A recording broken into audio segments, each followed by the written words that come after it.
Sally, why are you ignoring us? How many times do I have to say it? Make dinner now. I was on the phone with my mom, crying as she told me my father had passed away. My mother-in-law, Janice, scoffed at my tears, telling me to stop being dramatic and insisting on dinner, completely unfazed when I told her about my father's death. Frustrated, I stepped into another room to continue the call, only for Janice to storm in and douse me with ice water. Her husband, Franklin, joined her in laughing uproariously, and then he sneered, "Why don't you go and bury yourself with your father?" Something inside me snapped at that moment. I whispered to myself, "Fine," and made the dinner they demanded. Then, when they were asleep, I packed my things and returned to my parents' home to attend my father's funeral. Of course, my in-laws didn't let it end there. They came to my family home with my husband, Kylo, to confront me. But my mother and I had a plan, one they wouldn't see coming. My name is Sally Ruiz. I'm 29 years old. Let me start by sharing a little about how I grew up. My parents ran a thriving restaurant, and I spent much of my childhood there, surrounded by regulars who adored me. I was like the restaurant's mascot, and those days left me with fond memories. By the time I reached upper elementary school, I was helping out at the restaurant, which only deepened my love for it. As I grew older, through junior high, high school, and college, I continued to assist at the restaurant whenever I had free time, gaining experiences I now cherish. My outgoing and friendly nature was shaped by those early days of interacting with customers. That trait helped me excel during job hunting, landing me a position at my first choice securities company, where I was placed in the sales department. Work was fulfilling, and I poured myself into it. My efforts paid off, and my outstanding sales performance even earned me company awards. This recognition motivated me to work even harder, and I became wholly absorbed in my career. But before I knew it, 3 years had passed. While work was rewarding, my personal life remained stagnant. I found myself yearning for a change. That's when an unexpected encounter came my way. During a business meeting with a client, I met her man. After exchanging business cards, I noticed his name, Kylo Ruiz. I thought to myself how well his name suited his polished appearance, but I quickly shifted into work mode. The meeting went smoothly, and after wrapping up the discussion, we decided to chat a bit more over coffee. Over light snacks, we talked. From the moment I saw him, I felt a calming presence about him, and as we talked, his wit and humor drew me in. It had been a long time since I'd felt my heart flutter like this. As we parted ways, I hesitated. It felt too soon to say goodbye, but I wasn't bold enough to make the first move. I thought I was the only one who felt this way, but it seemed Kylo shared my feelings too. If it's not too much trouble, could you share your contact information with me?" he asked me with a shy tone. I tried to keep my joy from showing on my face, and casually handed over my private contact details, as if it was no big deal. I waited eagerly, wondering when he might reach out, and to my delight, the call came sooner than I expected. We arranged to have dinner together, and it turned out to be such a wonderful time. After that, we started meeting up for meals and outings more often, and naturally, our relationship progressed into a romantic one. The more I got to know Kylo, the more I was drawn to him. After a year and a half of dating, we decided to get married. When we visited his parents' home to announce our marriage, "I have a favor to ask. Would you consider living with my mom and dad? I know living on our own would be easier, but they're getting older, and I can't help but worry. They're fine now, but looking ahead," Kylo asked earnestly. I took some time to think about the idea of living with his parents. When I met them during our marriage announcement, They seemed so gentle and kind. It was clear to me that his warm and thoughtful nature was a reflection of their upbringing. I felt confident that living with them wouldn't lead to any conflicts, so I agreed to the arrangement. Moreover, we were eager to have children soon. I believed it would be better to leave my job and become a full-time housewife to prepare for the future when we had kids. Eventually, I quit my job and embraced my new role as a housewife. My parents wholeheartedly celebrated our marriage and even shed tears of joy. This is truly wonderful. Congratulations on your marriage. May you be the happiest person ever. They said those words with so much warmth, and I felt immense gratitude for everything they had done for me. Thus began our life with my in-laws. At first, there were no issues at all. My in-laws were incredibly kind to me, and I truly believed our days together would be filled with happiness. But over time, a shadow began to loom. As the months passed, their behavior toward me noticeably changed. Their tone became commanding, and they started making snide remarks about me even when I hadn't done anything wrong. I've held back until now, but it's clear Sally doesn't even understand the basics of housekeeping. Can she even call herself a housewife? Janice is right. You should reflect on yourself a little, listen to us more, and get things done efficiently. I vividly remember the first time they said something like this. Up until that point, their comments were just casual complaints, but this was the moment they began outright criticizing me. The shock of seeing my gentle in-laws suddenly berating me was overwhelming, leaving me frozen and unable to move for a while. Why are you just standing there looking clueless? There's still so much to do. Clearly, we need to give you a thorough education. We even gave you a grace period. But the fact that you haven't figured it out yourself shows you're hopeless. Sally needs to be thoroughly trained by our Janice. And so, days of Janice constantly hovering over me, micromanaging every single thing I did, turned into a living nightmare. I had never imagined that my once gentle and kind parents-in-law would suddenly transform so drastically. It felt as if I had been thrown into an entirely different world. I wished it were just a bad dream, but no matter how many nights I slept, the reality remained unchanged. Determined to gain my parents-in-law's approval, I decided to give it my all. Before becoming a housewife, I had worked in sales, where my persistence was highly valued. I believed that if I could master the tasks that would satisfy my parents-in-law, they would finally accept me. But no matter how hard I tried, you're so incredibly slow to learn. How did you even manage to marry Kylo? He must be regretting taking on such an incompetent wife. They never missed an opportunity to belittle me. Franklin, following Janice's lead, added fuel to the fire. If Janice says Sally is at fault, then she must be. How can someone fail at the same thing over and over? What kind of upbringing did you have? He even started criticizing my parents. What do my parents have to do with any of this? I almost snapped, but I knew speaking up would only make things worse, so I bit my tongue and endured. However, their behavior escalated, and I found myself mentally drained. One day, as I was about to go grocery shopping, Janice stopped me, her expression suspicious, as if I were about to commit a crime. Where are you going? Just heading out for some groceries. You can't even manage household chores properly. And now you think you can just leave on your own. From now on, let either me or Franklin know before you go out. You know how young people are these days. Some just up and run away without warning. Janice smirked, her lips curling up in a disturbing way.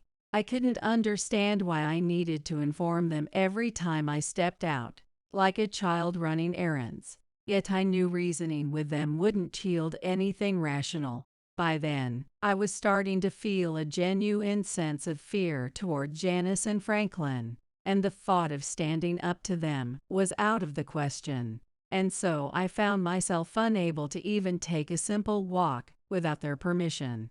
Practically under house arrest, I began to feel like nothing more than a puppet controlled by my parents-in-law. I was emotionally drained, taking longer to complete chores, which only led to more scolding and accusations, a vicious cycle. Caught in this terrible loop, I suddenly remembered Kylo's words. Both of his parents were over 60, and while it was true they were aging, they seemed far more energetic and lively than I was. It didn't seem like they needed my help at all. Sure, unexpected health issues could arise, but it felt like I was living there solely to be at their beck and call. I couldn't take it anymore, so I finally let out everything I had been holding back, pouring it all out to Kylo. But Kylo didn't say the words I desperately wanted to hear. I understand what you're trying to say, Sally, but is this really an issue with my parents? I was at a loss for words, completely thrown off by his remark. They seem so calm whenever I'm around. I can't imagine their behavior suddenly changing when I'm not there. Don't you think you're overthinking things, Sally? It was true. My in-laws never said anything cruel to me when he was present. They maintained the same calm demeanor they had shown when I first moved in. But despite explaining everything my in-laws had been doing to me in excruciating detail, he refused to believe any of it. They only act differently when I'm not around. What would even be the point of that? Just to make you feel bad? That sounds far-fetched. Maybe you're just exhausted. Why don't you plan a trip with the three of you? I can't go because of work, but a little getaway might be what you need. He said this before telling me how tired he was from work, then went straight to bed after his shower. If he won't believe me, what am I supposed to do? In this house where I feel isolated and completely unsupported, is there anything I can even do? The one person I could rely on has brushed me off, leaving me utterly drained. It feels like the only option left is to take drastic measures. I could call my parents and tell them everything about my situation, but a voice inside me stops me. My parents had been so happy for me when Kylo and I got married, even shedding tears of joy. If I tell them the truth, I know they'll worry endlessly. They probably think I'm living a blissful life with my in-laws. I couldn't bear to burden the parents who celebrated my happiness so genuinely. What about relatives, then? Unfortunately, my parents have no ties with extended family. There's no one to turn to for advice, so I resigned myself to the bleak reality of being stuck in a miserable routine, enduring my in-laws' treatment day after day. My heart was worn thin, but what came next shattered me completely. Hi, Mom. You sound down. Is this bad news? I'm afraid so. I hate to even say it out loud. It feels like it won't be real until I do. What? Are you okay? Are you crying? Please, just tell me what's going on. You're right. I need to get it out. Brace yourself, Sally. Your dad, he's passed away. It took a long moment for her words to fully sink in. Dad passed away, but there had been no sign of illness. Nothing at all. As I struggled to find words, Mom continued speaking. Sally, we didn't tell you, but Joseph had been sick for years. He made me promise not to say anything because he didn't want you to worry. He was battling illness even before your wedding, but he was adamant about keeping it from you. After you got married, he was even more insistent. My father had the same mindset as me and chose to keep his illness a secret from me. I also didn't want to worry my parents, so I never told them about what happened with my in-laws. That shared understanding between us made me feel a bond with my father, and tears began to stream down my face uncontrollably. But I think he was happy. He collapsed while preparing food at the restaurant and never came back. But for him, it must have been exactly how he wanted to go. Even as she said that, my mother's voice grew tearful, perhaps noticing my own tears. Memories of my father flashed repeatedly in my mind, appearing and disappearing in an endless loop. As my mother and I sat there silently crying, an obnoxiously loud voice broke through the heavy atmosphere. Crying while talking on the phone? That's just pathetic. Stop crying in this house. It just brings everyone down. There's nothing in this world worth crying over like that. Completely oblivious to how my mother and I were feeling, Janice sneered at me with a smug, disdainful smile. Feeling as though my father's death had been insulted, a surge of anger erupted within me, and for the first time since coming to this house, I raised my voice. My father passed away today. Please don't talk to me like that in such a flippant manner. Am I not allowed to cry when my parent dies? I don't need to hear this from you. Janice looked startled by my outburst. I suppose it made sense. I had never once complained or protested. I had done everything I was told without saying a word. This was the first time I had ever stood up to her. However, she quickly replaced her surprise with an angry expression, completely ignoring anything about my father, and launching into her usual tirade. That has nothing to do with me. It's already dinner time, and you haven't even started cooking. I'm starving, so hurry up and make dinner. You're absolutely useless. Hearing such an outrageously callous remark, I involuntarily dropped my phone. Janice's shouting soon attracted Franklin, who came stomping toward me, making a ruckus. Hey, what's going on with dinner? We're way past the usual time. Huh? Why are you crying? If you have time to cry, you have time to cook. Franklin, utterly unaware of the situation, added his own tone-deaf comment. He clearly had no interest in why I was crying. Apparently, Sally's father passed away. But what we need right now is dinner, right? Wait, that's why you're crying. That has nothing to do with us. How ridiculous. Go cook now. Janice and Franklin's comments made it abundantly clear they couldn't care less about what happened to my parents. I ignored the two of them entirely, picked up my phone, and told my mother to hold on for a moment as I moved to another room. Are you okay? I thought I heard yelling. Don't worry about it. It's nothing to do with me. There's something more important we need to talk about. Suddenly, an icy sensation hit my head, making me let out a scream and drop my phone again. Scattered at my feet were about 10 ice cubes. I turned quickly and saw Janice standing there, holding a beer mug with that infuriating smirk on her face. Behind Janice, Franklin stood with his arms crossed, laughing uncontrollably, his face alight with mockery. Sally, who do you think you are, ignoring us like that? How many times do I have to say it? Make dinner already. If you can't understand such simple words, maybe you should go back to preschool. You better learn your place. Your only purpose in life is to obey us.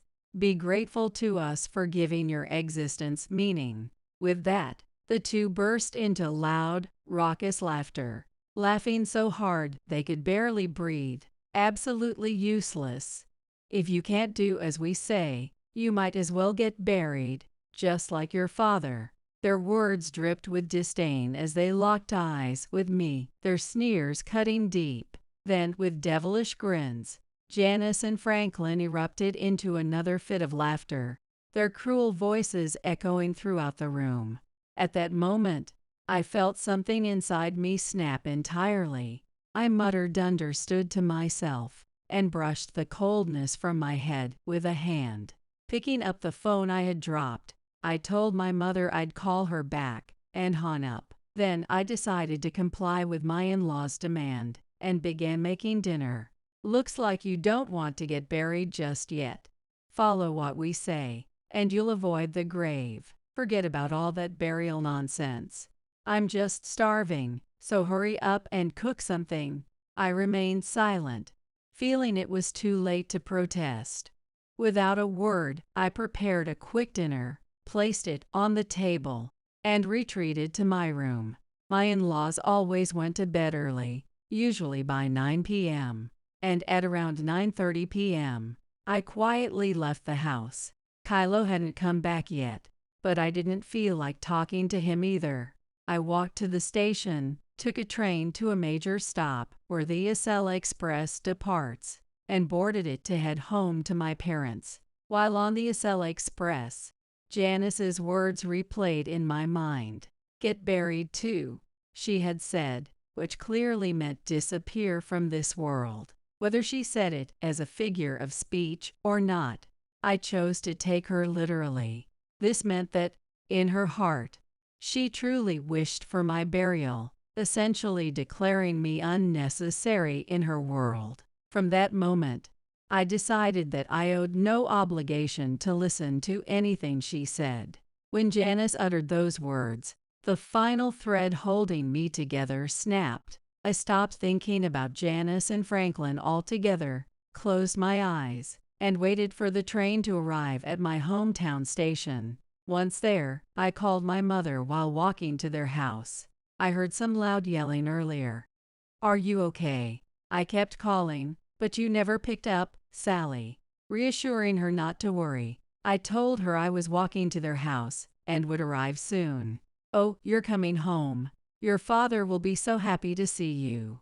It's so sudden, though. It doesn't feel real. I know. Once you're home, we'll talk about everything. I have so much to share too. Let's talk once I'm there. 10 minutes later, I arrived home, where I shared with my mother everything, from what happened to my father, to the abuse I endured at my in-laws' house. "I can't believe you endured such horrible treatment, Sally. You've been so strong." That's what she said before pulling me into a tight hug. Then, she quietly started making arrangements for the funeral. But the phone rang in the middle of it. The caller was Janice, so I immediately blocked the number. Then Franklin called, followed by Kylo, and I blocked them one after another. I had no time to waste talking to people like them. The next day, the funeral went smoothly, and even after it was over, I decided to stay at my mom's house. Most importantly, after sharing my stories about the in-laws, I made it clear I was never going back. I had no intention of being near that family again. Despite the sorrow of losing my father, I managed to find some peace, something that felt like heaven compared to life with the in-laws. Still, I knew this calm wouldn't last forever. And as if on cue, 3 days later, Janice, Franklin, and my husband showed up uninvited at my mother's house. "You had the nerve to leave while I was asleep. How dare you? Do you think you're above everyone else, making us come all the way here? What a waste of time. When we get home, there will be consequences for this." Franklin and Janice looked like devils, their faces twisted with rage. They seemed so hysterical that I couldn't help but feel oddly calm in comparison. Finally, Kylo appeared, staring directly into my face before speaking in a slow, deliberate tone. "It's unacceptable to leave without telling me.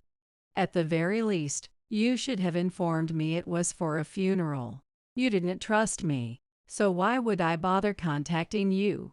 I replied coldly, emotionless. Kylo let out a deep sigh. "I'm disappointed in you, Sally. How could you abandon my parents like that? That's rich, coming from you. You have no idea what I've endured with your family. You never supported me." Hearing his words, my anger erupted, and I found myself shouting back. Then Kylo's face twisted into a menacing expression I had never seen before. His voice turned sharp and grating as he began revealing a truth I had never imagined. "The only reason I got close to you was because you were so easy to manipulate. The plan was to marry you. make you take care of Dad and Mom, and free myself to do whatever I wanted. Stop acting like you're so important. A funeral isn't an excuse to run home. There's no one doing the chores, so you're coming back right now." Hearing his crude words, I felt like I had finally seen Kylo's true colors. The fact that he could say such things so openly, even with Janice and Franklin present, was astonishing. Janice and Franklin didn't object to Kylo's statement. Instead, they turned their venom on me. "He's right. How selfish of you to leave without taking care of us. You're our son's wife, Sally. You should be following our orders, not doing whatever you please." "Exactly. You're such a burden. Don't you know time is money? You've wasted enough of ours. My time is worth far more than yours." Listening to their endless tirade, my anger reached its peak. Why did I have to endure this from these three? In the end, Kylo knew the true nature of his parents and deliberately pushed their care onto me. The fact that he married me for that reason alone felt like a complete mockery of marriage. My disgust toward the three of them was reaching its limit. Then, from inside the house, the person my mother and I had called our savior appeared slowly. Seeing him, the three of them visibly flinched, instinctively stepping back. Even I could clearly see their hesitation. Right after returning to my parents' house, I had discussed everything with my mom and decided to ask Benjamin for help. He had played rugby in high school and college. Standing over 6 feet tall, his build was massive, and his sheer presence was so overwhelming that it left everyone, men and women alike, stunned. Seeing their faces tighten, I realized this was the moment to speak my truth and let my emotions loose. "I'm divorcing Kylo. You only married me to take care of Franklin and Janice, didn't you? There's no reason to continue this marriage. Also, I plan to sue Franklin and Janice. The emotional distress has been unbearable, and they will be held accountable for it." When I said that, all three of them exploded into a chaotic uproar, creating an almost intolerable level of noise. With such a commotion at the front door, I feared the neighbors might find it suspicious and call the police. So I raised my voice, urging them to quiet down, but my efforts barely made a dent. "You're suing Franklin and me. If anything, you should be thanking us. Why would you do something like that? Is this how you repay kindness? And what evidence do you even have to sue us? You're just making up nonsense without proof. You're completely useless as a daughter-in-law. A housewife like you thinks she can survive without me. I'll give you one last chance. Come with us right now." All of them, fully convinced of their innocence, were so self-centered it was almost impressive. How could they make such outrageous statements so shamelessly? I took out my smartphone and played a snippet of the recordings I had been saving for a while. "How many times do I have to tell you? You're utterly useless, like garbage. How have you even survived this long? Maybe you should just disappear from this world. What a clueless daughter-in-law. Can't you tell when we're out of cigarettes? Go buy a carton right now. You're nothing but a glorified errand runner." I stopped the recording there and addressed the two of them. "This is just a small part of the evidence I have. There's plenty more. It might be better for you to admit your wrongdoings now. If not, the courts will settle this." They didn't take kindly to my words, hurling insults at me with even more intensity than before. As Kylo tried to chime in and escalate the situation, Benjamin unleashed a thunderous roar, silencing all three of them with his sheer authority. "Stop making such a racket in front of the house. If you don't get out of here now, I'll personally deal with all of you. Or would you prefer if I called the police?" The intensity of the voice froze all three of them in place. 5 seconds later, in delayed panic, they scrambled to their feet and dashed off at full speed, disappearing completely. Now let me share the rest of the story. My in-laws were required to pay me compensation, thanks to the audio recordings I had as evidence. They had spent years verbally abusing me, so I had plenty of proof to present. It was only fair that I was able to receive compensation. As for Kylo, he opposed the divorce and filed for a divorce trial. However, the audio evidence clearly showing his lack of support for me became the decisive factor, and the divorce was finalized. I also successfully obtained my rightful share of the property. Soon after our divorce, Kylo left his parents' house. He had absolutely no desire to care for them himself, since he had married me with the intention of handing over that responsibility. It was inevitable. He apparently never imagined that someone like me, who seemed agreeable, would choose to leave his family. Kylo hopped from one friend's house to another, constantly bad-mouthing me, but his relentless complaining led his friends to distance themselves from him. Eventually, with nowhere else to go, he started living alone in an apartment, which has now turned into a complete mess. His neighbors are said to be extremely annoyed with the situation. Despite being abandoned by Kylo, my in-laws tried to reconcile us by reaching out to distant relatives of mine. When Benjamin found out, he was furious.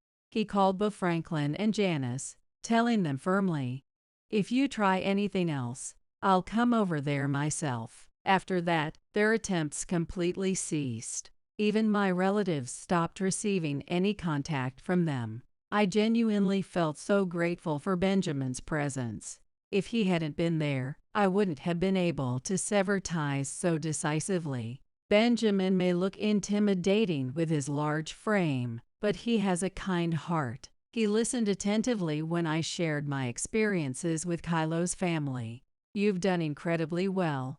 Take some time to rest for a while, okay? Don't worry about money. I can help a bit if needed." His kind words nearly brought me to tears.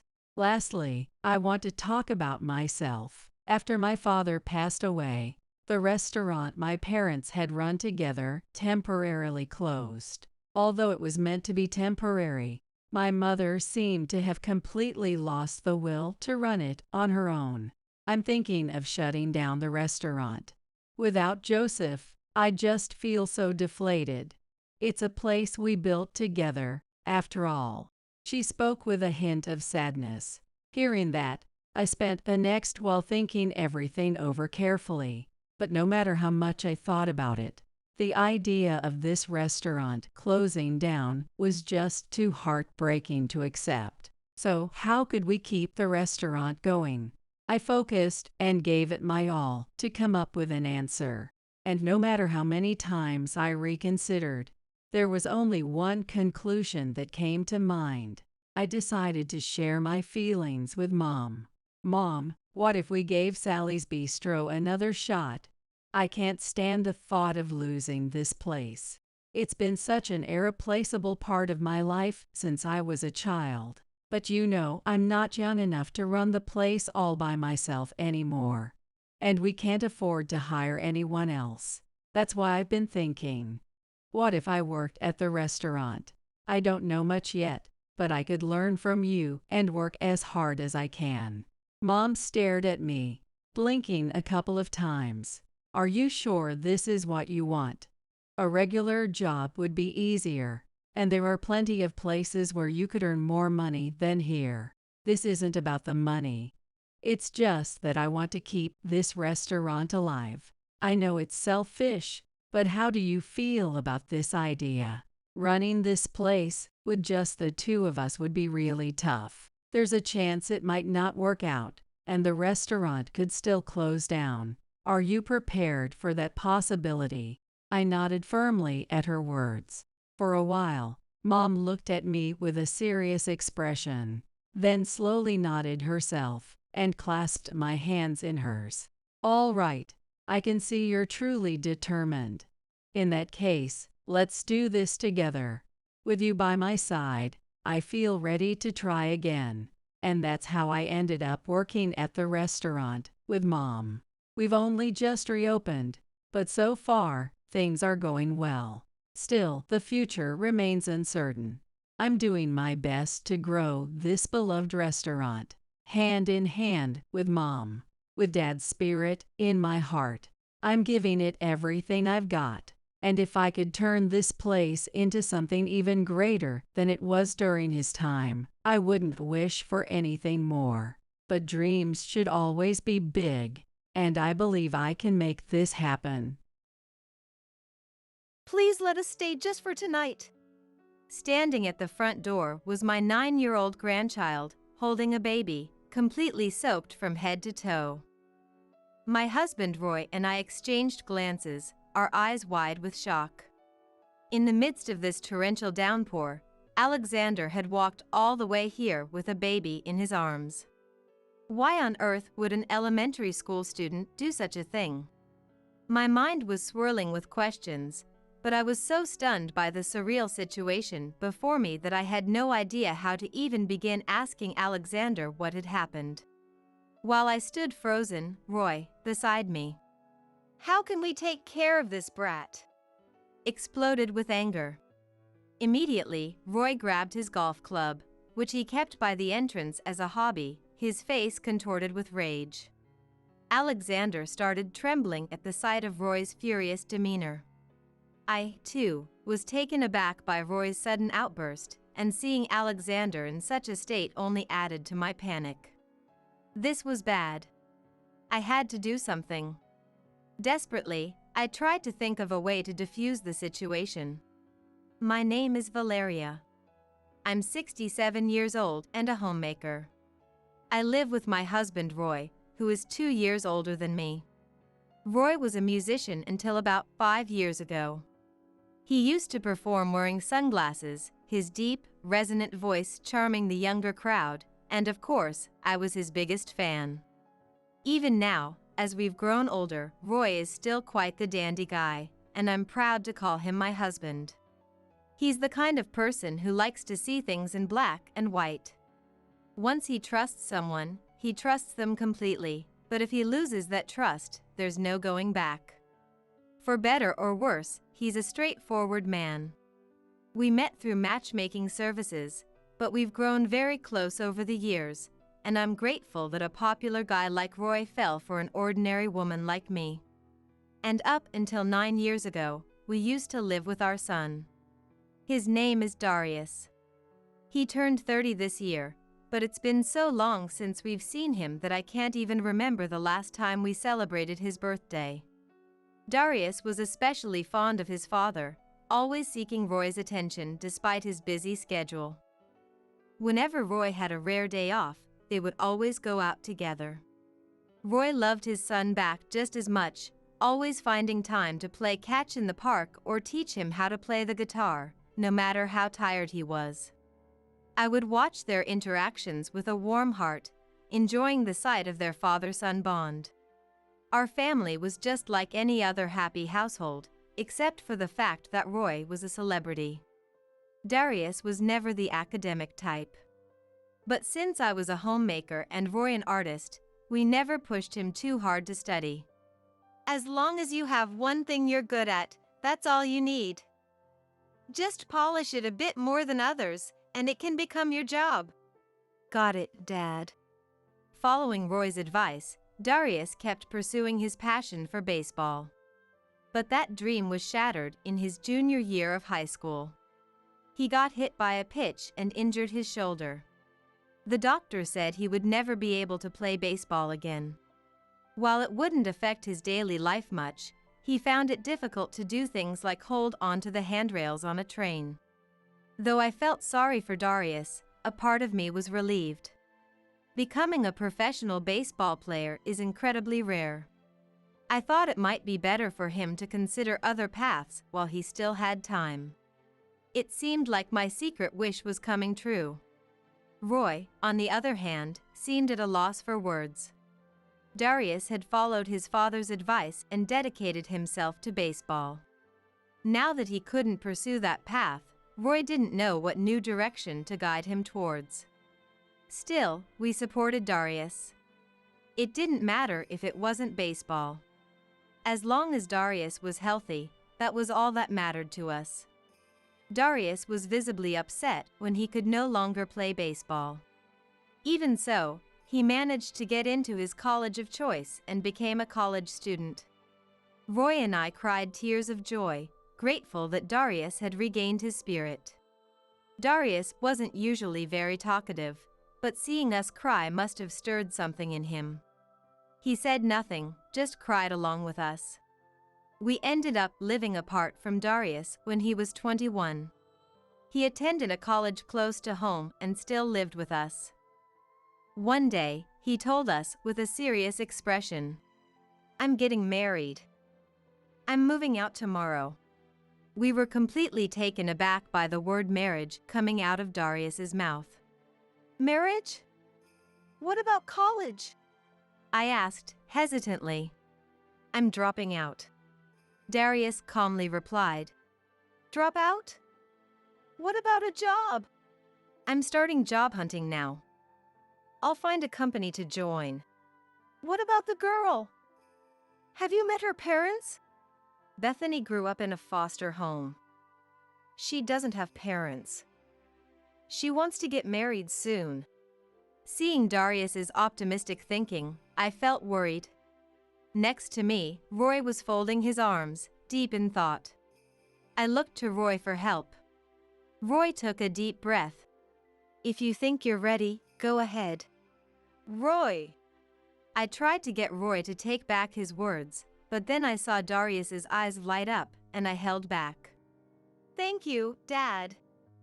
Mom, thanks for everything. Darius said this and left the next day with his belongings. I was at a loss for words, unable to accept reality. Roy said, "He'll be fine. He might not have been the best student, but he had the determination to keep playing baseball. He'll manage married life too."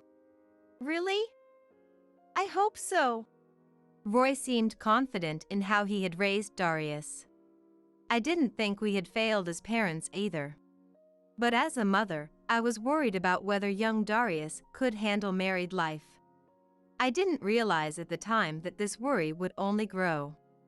Darius never brought his wife, Bethany, to our home.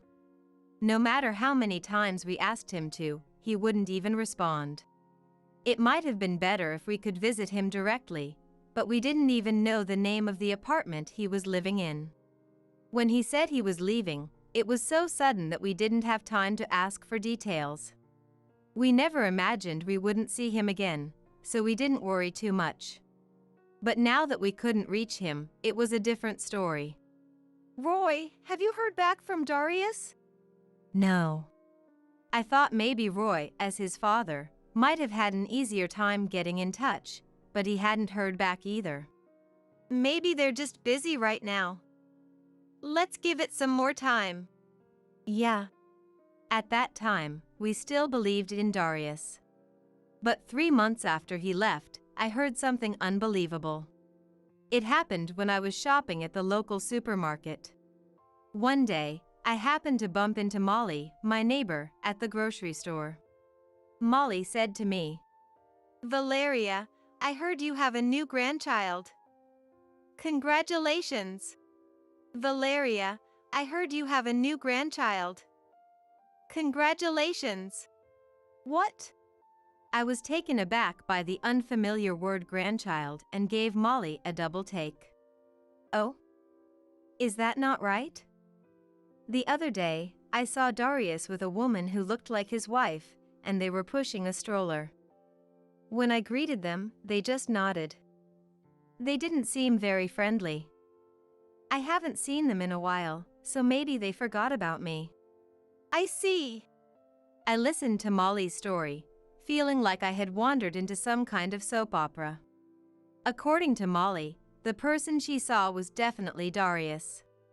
Darius's appearance hasn't changed much over the years, so if you've met him once, it's hard to mistake him for someone else.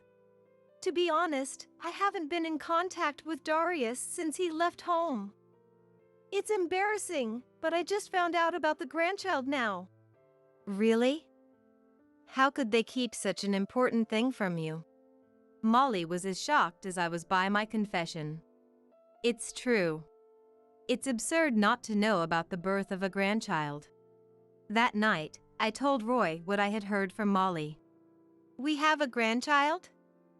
That means they must have already had a child when they got married. That's why he left so quickly. Roy seemed more relieved to have an explanation for Darius's sudden departure than surprised by the grandchild. This isn't the time to feel relieved. If we have a grandchild, we should celebrate and meet them. You're right. But where do they even live? Exactly. That was the problem. Even when I try to contact Darius, he never responds.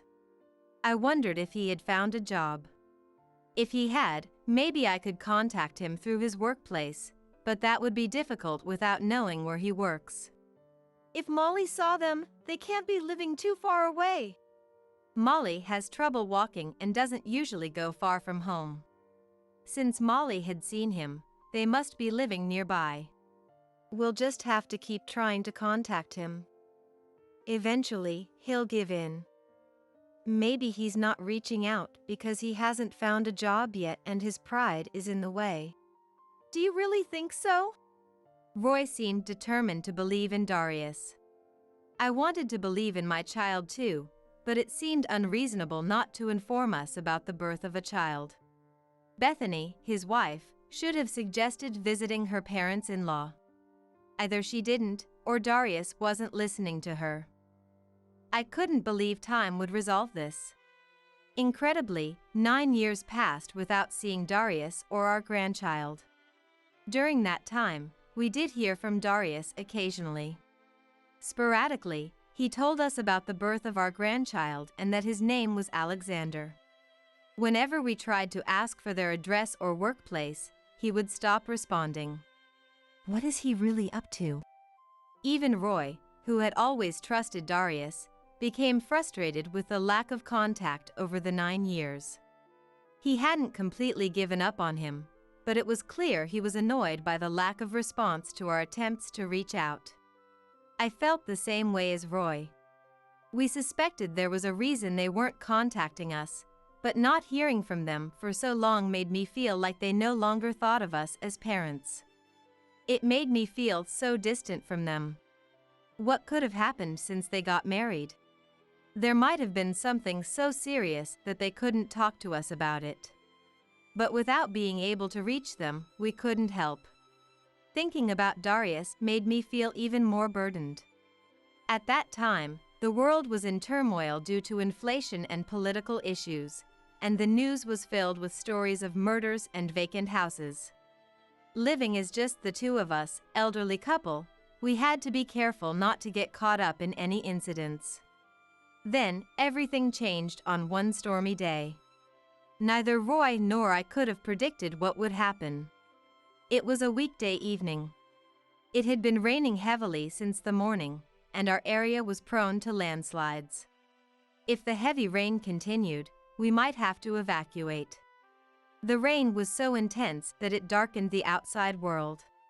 We were preparing to evacuate, packing our bags just in case. Just as we finished packing, the doorbell rang. Could it be a delivery? No one would deliver on a day like this. Roy gave a plausible response. Indeed. On such a stormy day, delivery workers would probably be off work. So who could be visiting? I looked at the monitor to see outside the door, but no one was there. There's no one out there. What's going on?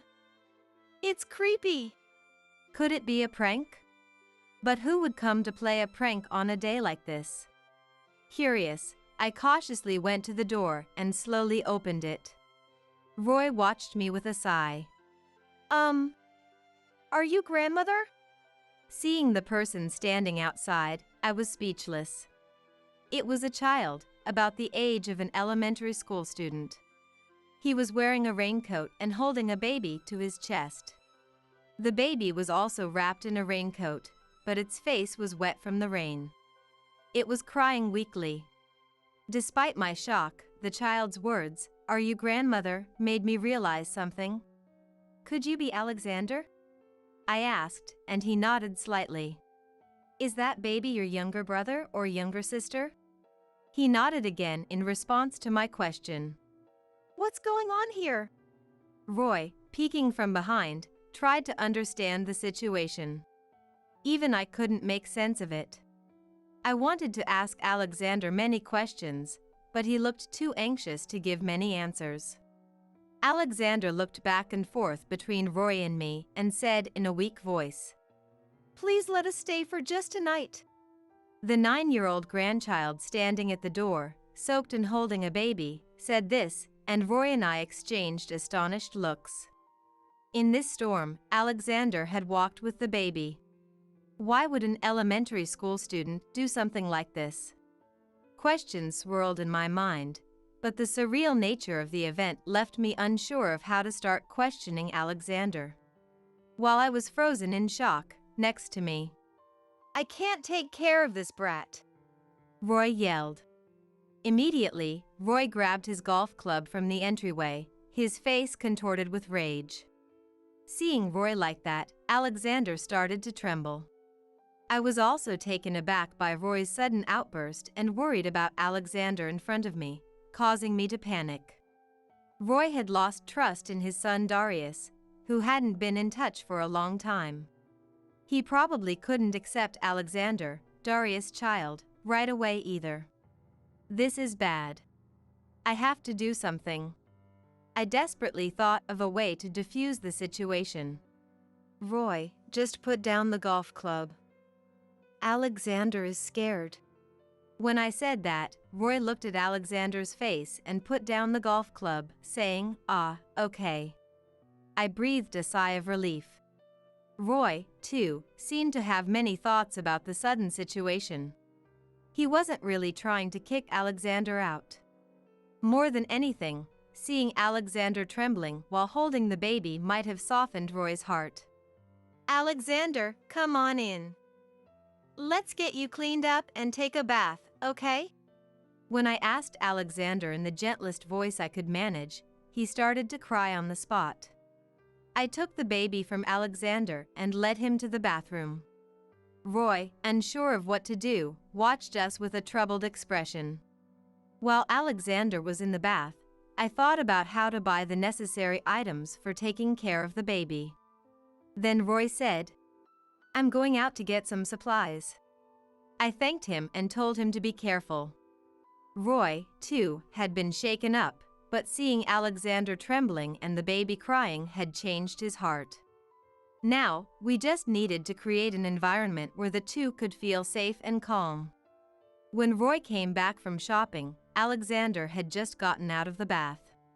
I pulled out some of Darius' old clothes from the closet and handed them to Alexander. Alexander hesitantly took the clothes. Thank you, and said. I offered some juice Roy had bought and gave milk to the baby.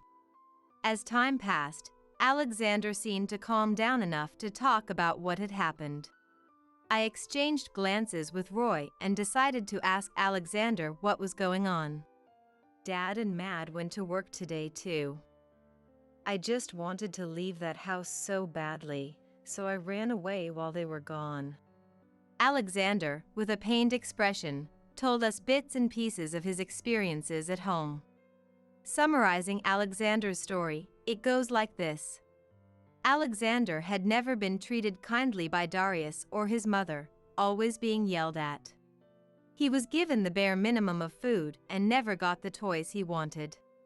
Living in fear of his parents, Darius spent his school days in constant anxiety. Alexander had little memory of his birth mother Bethany, as Darius had divorced her at some point. His current mother is a woman named Rachel, whom Darius remarried 3 years ago. The baby girl born 2 months ago is named Kate, and she is Alexander's half-sister. Kate's mother, Rachel, had a troubled past and currently works at a club. With her flashy appearance and sharp personality, Rachel is harsh on Alexander, who isn't her biological child. Rachel neglects her own child, Kate, leaving all the diaper changes and feedings to Alexander. Darius, much like Rachel, does not take care of the child. Roy and I were at a loss for words as Alexander revealed shocking truths to us. We didn't even know Darius had divorced Bethany, nor that he remarried 3 years ago. From what Alexander says, this Rachel doesn't seem like a decent person. I don't know what happened to Darius after he left home and got married, but he seems to have changed significantly. Marrying a woman like Rachel shows that change. The fact that Darius isn't taking care of his child and is being harsh on Alexander was shocking for Roy and I. Is that true? Roy's eyes were bloodshot. He couldn't accept the fact that the son he raised was treating his grandchild this way. I understood his feelings completely. Yes. Dad is always angry, saying his ex-wife stole all his money and ran away. He says he regrets ever marrying her, with a scary look on his face. But Dad scares me more. My current mom doesn't think of me as her son either. Anne. Alexander paused. He seemed unsure if he should continue. We braced ourselves for his next words. Dad and Mom, because they don't have any money, they break into other people's houses to steal. They told me to stay quiet at home today while they go out to steal. They threatened me, saying you know what would happen if you told anyone.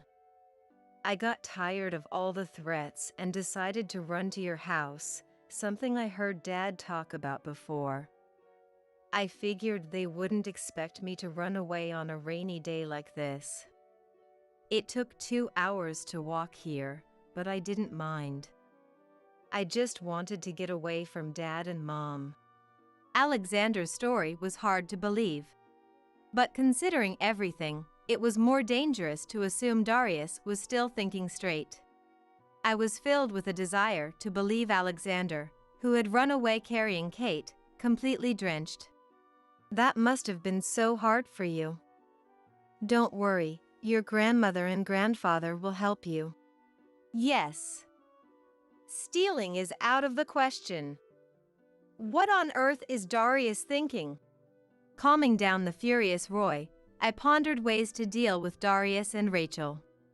I know the house Dad and Mom are breaking into today. They were careless enough to talk about it at night, thinking I'm just an elementary school student. We held our breath at Alexander's words. Is that true? Yes. I even took a note. Look. Alexander pulled out a note with an address written on it from his pants pocket and showed it to us. Seeing the note, Roy and I exchanged glances and nodded. All right, we're going there. Alexander, don't worry, we'll be with you. Okay, Grandpa. Roy blushed and smiled, clearly flustered to be called Grandpa by Alexander. And this time, clutching the golf club firmly, we got into the car, ready to head towards the house where Darius and his gang were. The house Alexander told us about was an hour's drive away. It was in a quiet, upscale neighborhood, where all the houses looked like they belonged to wealthy people. The rain had stopped during our drive, and the evacuation order for our area was lifted. Is this the place? We parked the car in a lot a bit away from our destination and walked towards the house where Darius was allegedly breaking in. Roy, holding the golf club, took the lead and stood in front of the gate. I was carrying Kate. Kate was sleeping soundly in my arms. Entering the house would make us trespassers too, so we peeked into the house from the garden and saw 2 figures moving inside. We hesitated, unsure if they were the homeowners, but then Alexander exclaimed, "It's Dad and Mom." That confirmed it for us. Roy took a deep breath and shouted, "Darius!" Meanwhile, I called the police. The silhouettes of Darius and Rachel froze. They would either have to leave through the front door or come out through the garden window, but either way, they would have to face us. Darius and Rachel must have been wondering what to do. But when Roy shouted again, "Hey, come out now, or I'll call the police," they gave up and came out through the front door. In reality, I had already called the police, so they were fooled. What's going on? Why is Alexander? Seeing us, Darius turned pale. Next to him was Rachel, who, as I had heard, had a flashy appearance and a severe look, making me instinctively want to avoid her. I felt that being around her would have a bad influence on me. "Darius, what are you doing?" "This evening, Alexander walked to our house with Kate. He said he didn't want to stay at home anymore. After talking to Alexander, I found out that you were breaking into houses. So we decided to catch you red-handed." "What? Alexander, what are you doing?" Furious, Darius took large strides towards Alexander. He raised his fist, and Alexander closed his eyes tightly. "Hey, that's enough. If you touch Alexander, I won't forgive you." Roy grabbed Darius's arm, and Darius clicked his tongue and lowered his arm. "You all don't get it. You're messing with our work. Alexander, we provide for you with this work. Why are you messing it up?" Darius spat his words at Alexander with hatred. This wasn't the Darius I knew. I wondered when he had become such a terrible person. Alexander was trembling at first. But perhaps because he had us by his side, he glared back at Darius. "I've been doing everything you and Mom said. I had to take care of Kate because neither of you would. I hated your work but couldn't say anything. This isn't a real job. It's a crime. I don't want to live with criminals anymore." Crying, Alexander, pouring out his true feelings, insisted that he could only see Darius and Rachel as criminals, not as parents. "Hey, what are you talking about? Have you forgotten all the gratitude you owe us for raising you? Such a disobedient brat. We can't even think of him as our child." They spat out those words harshly. Both Roy and I had enough. "Gratitude for raising him, you say? When did you ever actually raise Alexander?" Roy's voice, filled with intensity, startled both Darius and Rachel. "That's right. You barely ever contacted us, and when we find out what you've been up to, it's unforgivable to treat our grandchild this way. Apologize to Alexander right now. Otherwise, we'll turn you over to the police immediately." Even though we had already called the police, I shouted to scare them. But "You're joking. Why should we bow our heads for this kid? I never even wanted a child like this. Try being forced to take in a kid you never wanted." they continued to resist. I began to lose hope, thinking there was nothing more we could say to change Darius and Rachel's minds. Just then, we heard the sirens of a police car. "This is the police. What's going on here?" I explained the situation to the officers who stepped out of the patrol car. Seeing the sudden appearance of the police, Darius and Rachel were at a loss for words. The police, after hearing my explanation, arrested Darius and Rachel and tried to put them in the patrol car. "Hey, what's going on? When did you call the police?" "That's right. Using dirty tricks, how cowardly." Darius and Rachel shouted in protest. Roy and I exchanged glances and sighed in exasperation. Even when caught red-handed by the police, they still resisted, unable to see that what they had done was wrong. I quietly watched the situation unfold. Looking at Alexander, I felt a strong sense of duty to protect this child and shouted, "Cowardly? That's our line. You've been abusing the child, not working, and doing such things. Isn't that way more cowardly? Do you know how many people you've made sad with your actions? Reflect on this in prison. When I shouted this, Darius and Rachel, unable to say anything in return, were dragged into the patrol car by the police. We decided to go along with them for questioning. I held Alexander's hand the entire time, trying not to wake Kate, praying that our family's future would be bright. After the questioning, we were released and returned home together. It turned out that Darius and Rachel had committed a total of 30 burglaries. Darius, having no steady job, continued to break into homes and couldn't contact us. The recent news about the increase in burglaries was also their doing. I almost fainted when I heard about it. But seeing Darius's drastically changed appearance after a long time, it made sense. Darius had struggled with job hunting since his first marriage, which led to his downfall, and he started associating with bad company. Around that time, his ex-wife Bethany, fed up, left him, and he started taking out his frustration on Alexander. Alexander always lived in fear of Darius's attacks. Rachel, whom he finally remarried, turned out to be just as terrible. She was the same kind of person as Darius, which only added to Alexander's stress. That stress exploded, leading to him escaping to our house as he did this time. Darius and Rachel are now awaiting sentencing. They have committed burglary 30 times, so the punishment will be quite severe. Naturally, we have severed all ties with Darius. We have decided that even if he gets out and seeks help from us, we will not assist him at all.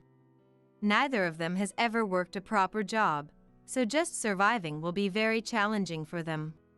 They might as well get a part-time job and learn the hard way how tough it is to earn money. I've sworn that they will never see their kids again. We've decided to take in Darius and Kate. Rachel's parents aren't exactly decent people either. When Rachel was first arrested, we discussed what to do with Kate, Rachel's child, but it seemed they didn't care about Kate at all.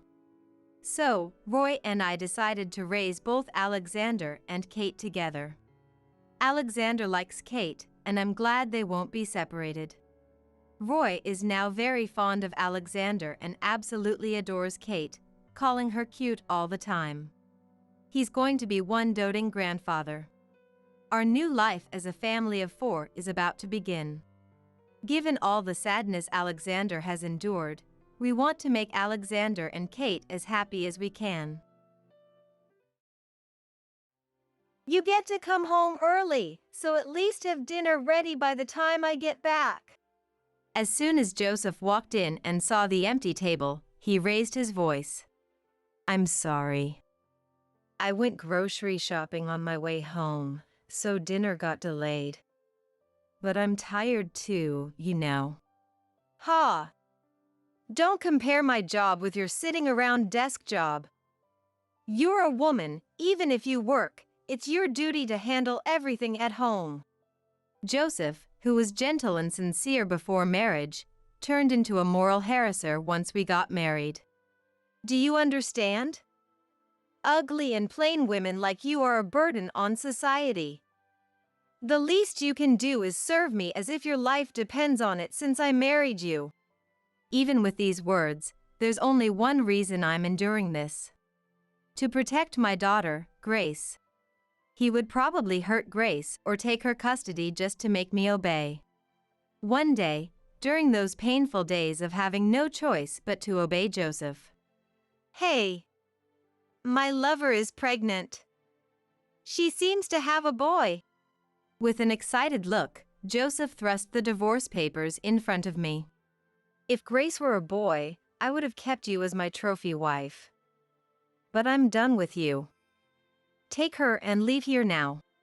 What? Are you abandoning Grace too? Don't be so harsh. I'll pay child support. Take good care of Grace. I couldn't help but shed tears of relief. Now I can finally escape this life. I see. Pretending to be sad, I signed the divorce papers. He looked satisfied, thinking things were going his way.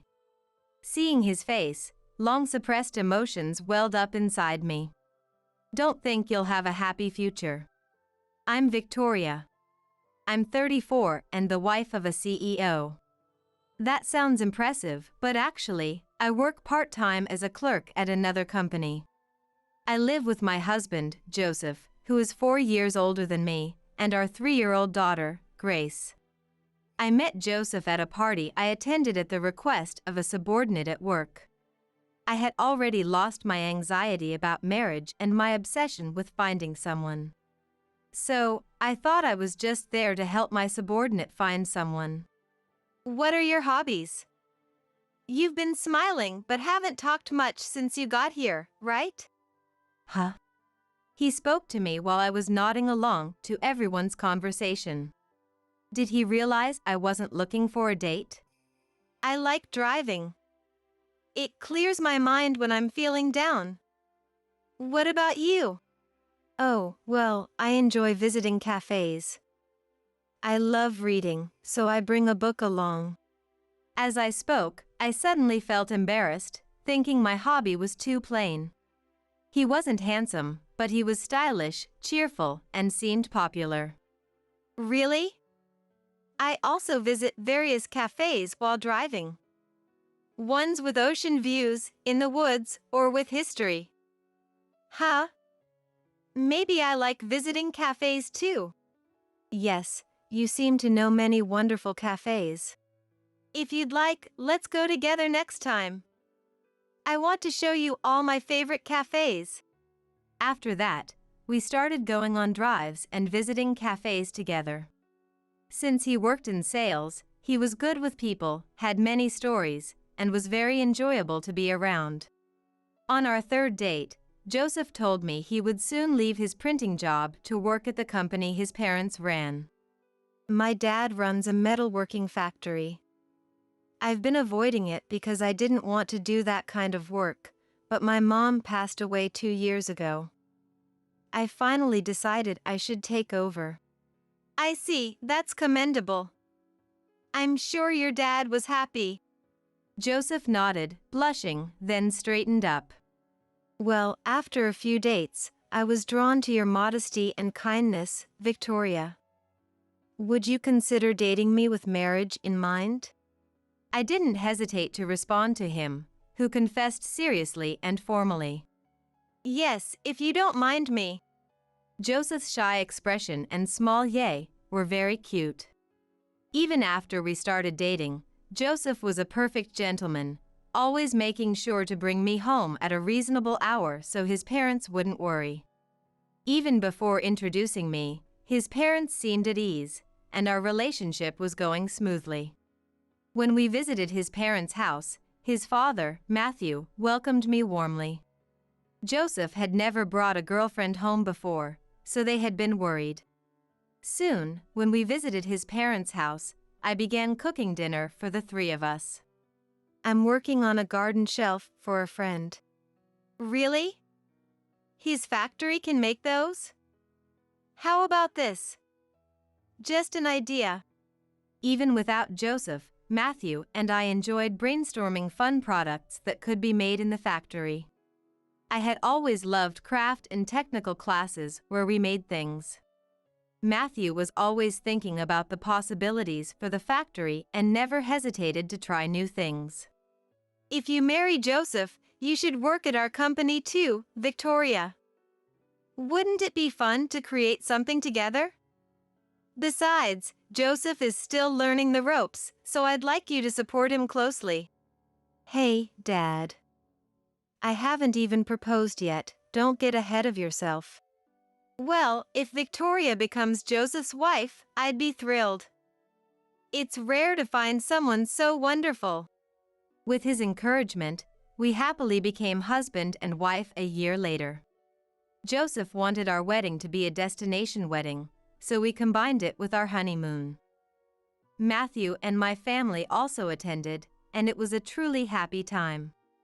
After getting married, I started working as a clerk at the factory, and the 3 of us supported the family business together. Victoria, I heard you're working on something interesting with the CEO. I'm studying how to introduce the factory's uniqueness on social media. A reliable project manager, right? Both William, the senior managing director, and the factory workers adored me, and the office was always filled with smiles. I'm genuinely happy I got married. I really feel that way from the bottom of my heart. However, I was always concerned that Joseph rarely came to the office, possibly due to the workload. After our marriage, we looked for a new house near his father's home. Initially, I had considered living with Matthew, but Joseph had different ideas. Dad is still healthy, so let's live together for at least the first year. Unexpectedly, I was thrilled by his suggestion. I thought we were such a good match. But reality wasn't as sweet as I imagined. When Joseph came home from work, he was always grumpy. Initially, it was just clicking his tongue and sighing, but then he started saying things like, I'm tired. You get to come home early, so at least have dinner ready by the time I get back. As time went by, he began complaining and making snide remarks to me. Sorry, I went grocery shopping today, so dinner was delayed. But I'm tired too, you know. Don't compare my job with your desk job. You're a woman, it's your duty to handle everything at home, even if you work. They say a man who is overly controlled by his wife is henpecked. But it was clear he was under a lot of stress from work. Joseph was learning all aspects of the business, starting by working alongside factory workers. Damn it! That guy yelled at me for a minor mistake. When I'm the CEO, I'll fire him immediately. Yeah, it must be tough to be yelled at despite your hard work. Why don't you come to the office to chat? It might cheer you up. What? You don't understand. Don't act like you do. Having been training to become CEO for about a year and a half, Joseph was still learning and was frequently scolded by the factory workers. If we had lived with Matthew, he might not have been able to relieve his stress at home. I felt that our current living arrangement was good for him. I'm sorry for taking my anger out on you every day, Victoria. Thank you for always listening to my complaints. On weekends, Joseph would apologize as if returning to his senses and take me on drives and cafe visits like before we were married. Knowing he trusted me enough to show his true self made it easier to bear. I sincerely thought I would be Joseph's outlet for stress until he got used to work. But that might have been a mistake. His verbal abuse escalated more and more after that. Nearly a year into our marriage, just as Joseph was getting the hang of his job, I found out I was pregnant. Matthew was overjoyed and cried tears of happiness. Joseph was happy too, but his constant mention of wanting a boy worried me. I hope it's a boy. It would secure the company's future. Either way, Matthew will be thrilled. I also prayed that Joseph's wish would come true, but I felt uneasy about what would happen if we had a girl. Fortunately, I didn't have severe morning sickness and planned to work until just before giving birth. When I was in my final month of pregnancy, Matthew said something to me when we were alone in the office. Victoria, thank you for marrying Joseph. Given the circumstances, I should tell you now that while Joseph has a good outward appearance, he struggles to form deep relationships with people. I hope you'll continue to support him through his shortcomings. Yes, of course. If Victoria can take care of both the company and the household, everything will be fine. Please take care of Joseph and the company. With a new life on the way, Matthew might have been thinking about passing the baton to the next generation. I felt happy to have Matthew's trust. His factory was becoming an important place for me too. And then, a little girl was born a bit earlier than expected. Victoria, thank you. Thank you for giving me a beautiful granddaughter. Really, thank you. Matthew rushed over right after the birth and thanked me over and over. Seeing how happy he was about Grace's birth made me tear up too. Seeing Matthew so emotional, Joseph didn't complain about having a girl, and I was deeply relieved. However, after Grace was born, Joseph started going out for drinks after work. At first, he said, "The crying is too loud. I can't relax at home."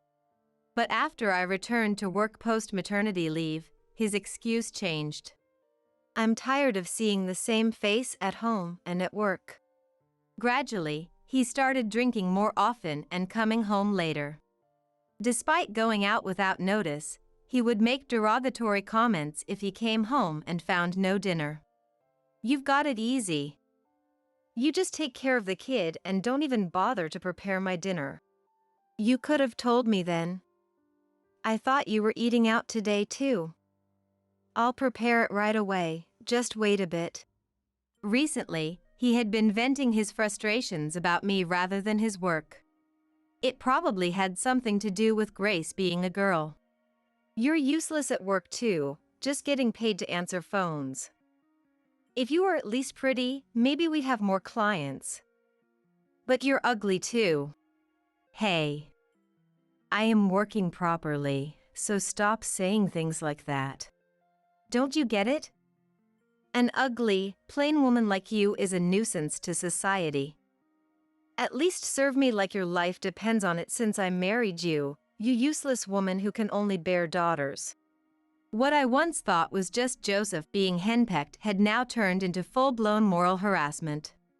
Maybe he was upset that I got along well not only with Matthew and the factory workers but also with William, the senior managing director. William was someone Matthew trusted so much that he introduced him to others as my partner. Matthew was hands-on at the factory, so William handled all external relations by himself. "I want an easy job like William's. I don't need to learn dirty work, I could start in sales right away. I want to become CEO soon." All I could do was sigh. I used to find Joseph attractive when he worked in sales before we got married, but now I realized he looked down on it so much. Despite being the next CEO, he thought he could manage without understanding the business. I believed everything would be fine as long as Matthew was around, and I hoped Joseph would eventually change.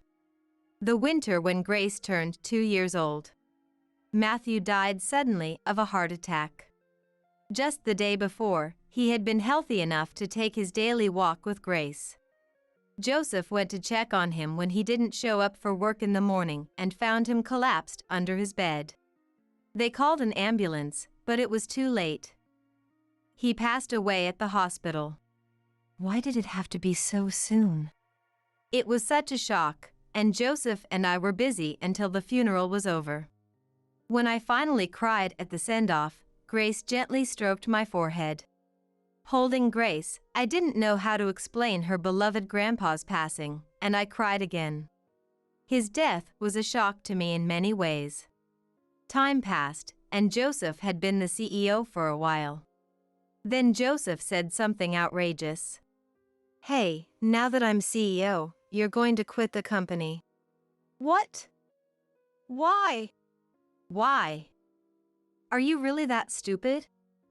"We can't pay someone who doesn't contribute anything. From now on, your job is taking care of the house and raising our child." He fired me. "Be grateful you married me. You're still the CEO's wife. And don't worry about the clerk position, I've hired a beautiful woman to replace you." Joseph said with a lecherous smile, and I was dumbfounded. I suspected the new clerk was his lover, Mila. We might be over. For the first time, I considered divorce. Since becoming the CEO's wife, our household finances had worsened. We used to split the living expenses 60-40, but even as a housewife, that ratio didn't change. "We can't live like this. If you want me to focus on housework, you need to pay all the living expenses." If not, let's get divorced. What? Who do you think you're talking to? I'll decide if we divorce. Not you, useless woman. And, seeing Joseph's lecherous smile, I had a bad feeling. If we divorce, I'll take custody of Grace. A fool like you can't raise her, and I can find a replacement for you anytime. Knowing Joseph, who wanted to control me, he might really do it out of spite. I couldn't let Grace be taken away for such a reason. Joseph, who had told Grace she was noisy from birth, pushed her away when she reached out to him in a bad mood. I was always anxious, wondering if he would harm Grace someday. Don't you get it? An ugly, plain woman like you is a nuisance to society. At least serve me like your life depends on it. Holding back tears of frustration, I clenched my fists and asked Joseph again. Then please provide for us properly. Grace is already 3. If needed, get a job. If anyone will hire you, that is. Feeling triumphant after arguing with me, Joseph laughed loudly. I spend more on living expenses even though you're home more. Be grateful. Biting my lip, I could only nod silently. To protect Grace and stay with her, I decided to work and earn money. After Joseph went to sleep, I decided to call my mom. I needed to talk to someone to sort out my confused feelings.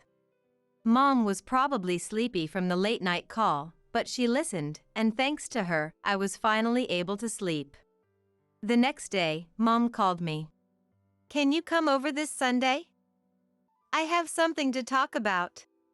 I didn't know what it was about, but staying at home was too painful, so I decided to take Grace and visit my parents' house for the weekend. Joseph had texted me saying, I'm staying at Mila's place this weekend, so there shouldn't be any issues. Since declaring he was firing me, Joseph had stopped hiding his affair. I made you the CEO's wife, so don't complain. That seemed to be his reasoning. I had heard rumors from the factory workers about his infidelities at the pub, but I never imagined he would hire his lover as a clerk. When I arrived at my parents' house with Grace, my parents, my brother Daniel, and my uncle Benjamin were waiting in the living room. Welcome home. I heard you're looking for a job. Would you like to work part-time at my company? You can set your own hours. What? Really? I couldn't help but burst into tears at the unexpected offer.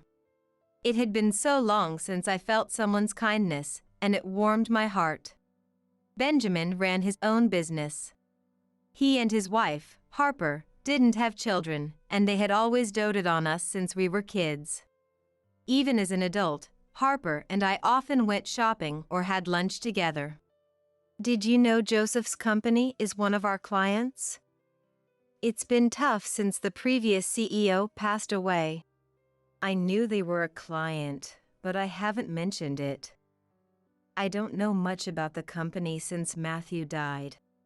Daniel was learning the ropes as the next potential CEO of Benjamin's company. That's where I heard shocking news. After Matthew died and Joseph became CEO, employees who opposed his policies started leaving, and new hires weren't staying long either, leading to fewer orders. Since it's a company related to you, and we've had a long relationship with the former CEO, we want to support them, but if the quality drops, we might have to reconsider. I see. I have a favor to ask of you both. I asked him to keep my job at his company a secret from Joseph. I would speak to William, who managed client relations, but I also asked Benjamin to keep quiet. I didn't want Joseph mocking me for getting the job through connections or using Benjamin for leverage. Most importantly, I wanted to keep it as a last resort. After I started working at Benjamin's company, Joseph stopped contributing money to the household. I told you to handle the house. Now that you're working, you can handle the household expenses too. Joseph seemed to enjoy seeing my despair, wearing a smug smile. He was splitting his time between our house and Mila's, clearly spending money on her. "I'll pay the rent, so don't worry." Despite my anger, I couldn't say anything back. All I could do was plan for a divorce, documenting Joseph's words and actions in a journal. I also started following Joseph after work and taking pictures of him with Mila as evidence of the affair. Nearly a year into working at Benjamin's company, an opportunity arose. One evening, as I was preparing dinner, I heard heavy footsteps coming from the entrance. "Hey! Mila's pregnant." She seemed to have a boy. Excited, Joseph thrust the divorce papers in front of me. Joseph had always wanted a male heir. Even so, I was shocked he had gotten Mila pregnant. If Grace were a boy, I would have kept you as my trophy wife.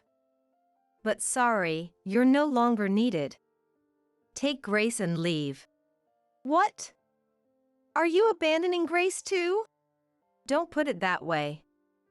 I'll pay child support. Take good care of her." I couldn't help but cry tears of relief. Finally, I could escape this life. "I see." Feigning sadness, I signed the divorce papers. Joseph looked satisfied, thinking everything was going his way. Seeing his face, long-suppressed emotions surged within me. "Don't think you'll have a happy future." We agreed to discuss alimony and child support in court, and I kept the signed divorce papers. I immediately called Mom, and the next day I left with Grace. 10 days later, we were to discuss alimony and child support with Joseph at my parents' house. Joseph brought Mila to the meeting. "I'm sorry, I couldn't make you happy. I'll pay the standard amount for my infidelity."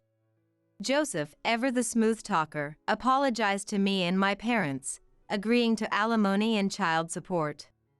"This is Mila, whom I plan to marry. She's now over 15 weeks pregnant. Since we run a business, we really wanted a boy. Victoria, I'm really sorry. I ended up getting pregnant with a boy, so we had to ask you to leave." I was utterly disgusted by Joseph's lecherous grin and Mila's smug expression.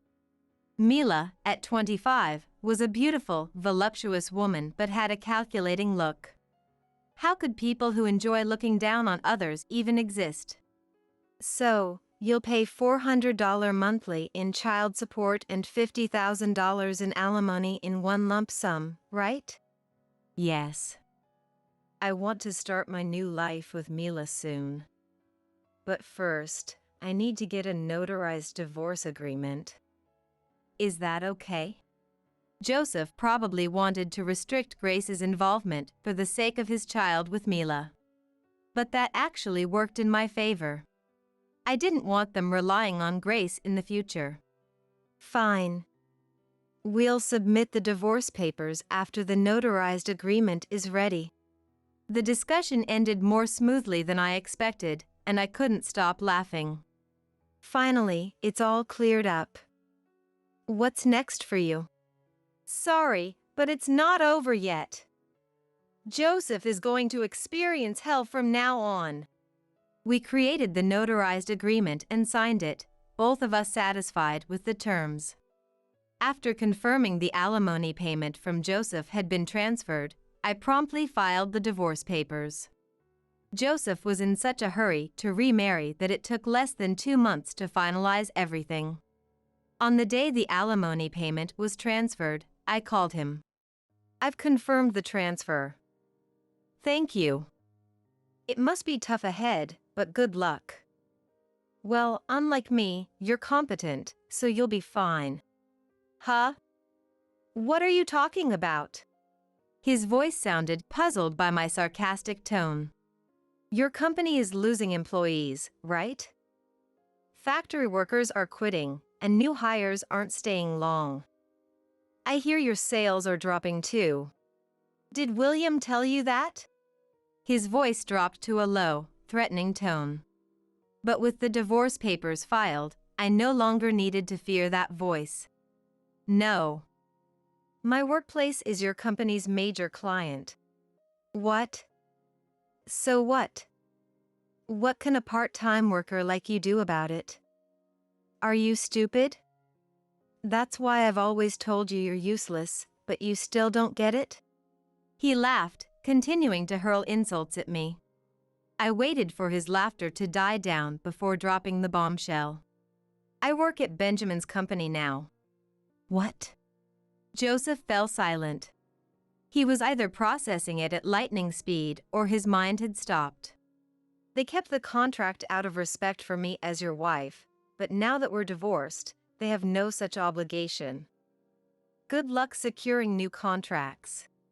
After Matthew passed away, Joseph's arrogant attitude towards clients had led to fewer orders.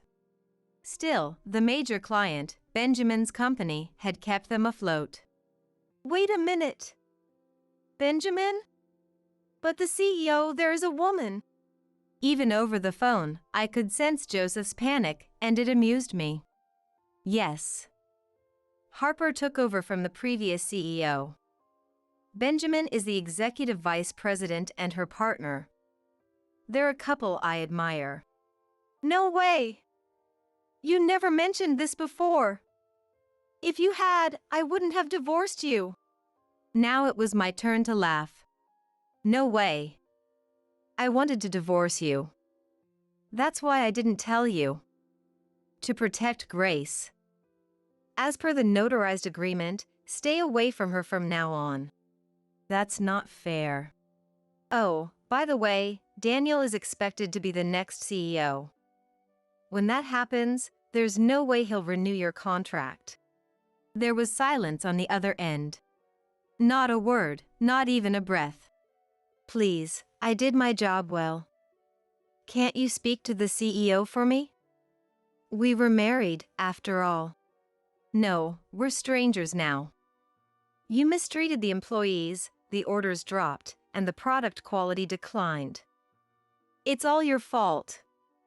If Matthew saw the current situation, he'd be in tears. Oh. Also, William said he's planning to resign. Without him, you're truly finished. I hung up without waiting for his response. He called me several times afterward, but I never answered.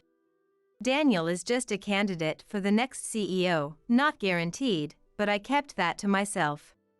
I didn't expect it to end there, but a few days later, Joseph and Mila showed up at my parents' house. Of course, I wasn't going to let Joseph see Grace, so I spoke to him through the chain-locked door. Victoria, please. Speak to the CEO. We received a notice of contract termination yesterday. I know. After that, everyone except William handed in their resignation, didn't they? Joseph, looking restless, scratched his head. Please, come back. I realize now I need you. Let's start over. I can't face Dad in the afterlife like this. Huh. How could he say such things in front of his new wife? Mila looked at Joseph with a bitter expression. They must have discussed this before coming here. Having won Joseph over and becoming the CEO's wife, she hadn't anticipated having to beg his ex-wife for help due to the failing business. I refuse. You said I was useless, stupid, and incompetent. And now you expect me to help? No way.